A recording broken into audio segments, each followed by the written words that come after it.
నమస్కారం మిత్రులారా. ఈ భూమి మీద ఎంతోమంది గొప్ప రాజులు పుట్టారు. ఎందరో తత్వవేత్తలు జీవించారు. కానీ వారి పేర్లు చరిత్ర పుటల్లో మాత్రమే మిగిలిపోయాయి.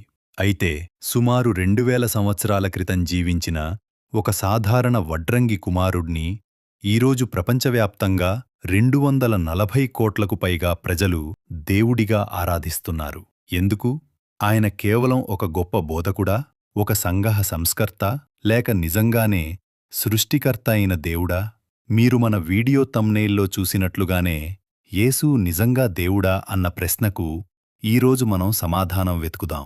కోట్లాది మంది ఆయనను దేవుడిగా విశ్వసించడానికి ఉన్న ఆ 5 బలమైన కారణాలు ఏమిటో ఈ వీడియోలో తెలుసుకుందాం. వీడియోను చివరి వరకు చూడండి, ఎందుకంటే 5వ కారణం మిమ్మల్ని ఆశ్చర్యపరుస్తుంది. మొదటి కారణం ప్రవచనాల నెరవేర్పు. యేసుక్రీస్తు పుట్టడానికి వందల వేల సంవత్సరాల క్రితమే ఆయన జననం, ఆయన చేసే అద్భుతాలు, ఆయన మరణం, చివరకు ఆయన ఏ వంశంలో పుడతాడు అనే విషయాల వరకు బైబిల్ పాత నిబంధనలో స్పష్టంగా రాయబడ్డాయి. చరిత్రలో మరే ఇతర నాయకుడి గురించి కూడా వారు పుట్టకముందే ఇన్ని వందల ప్రవచనాలు రాయబడలేదు.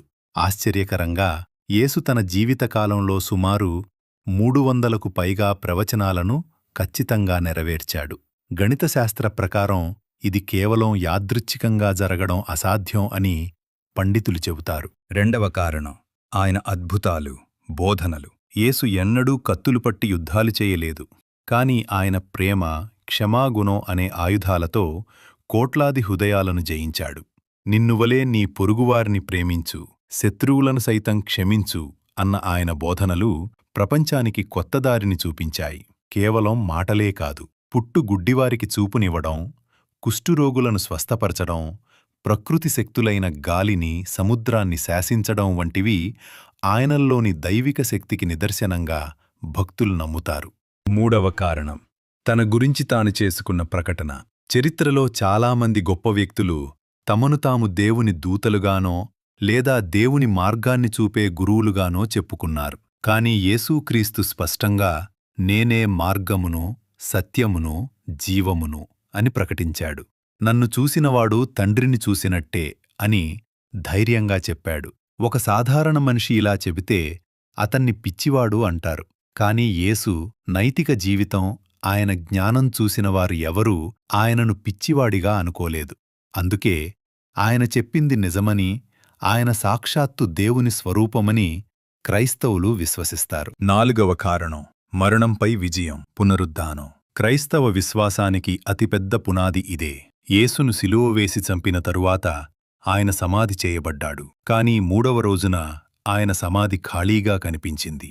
మరణాన్ని జయించి ఆయన తిరిగి లేచాడని, ఆ తరువాత 40 రోజులపాటు తన శిష్యులకు, వందలాది మంది ప్రజలకు సజీవంగా కనిపించాడని బైబిల్ చెబుతోంది.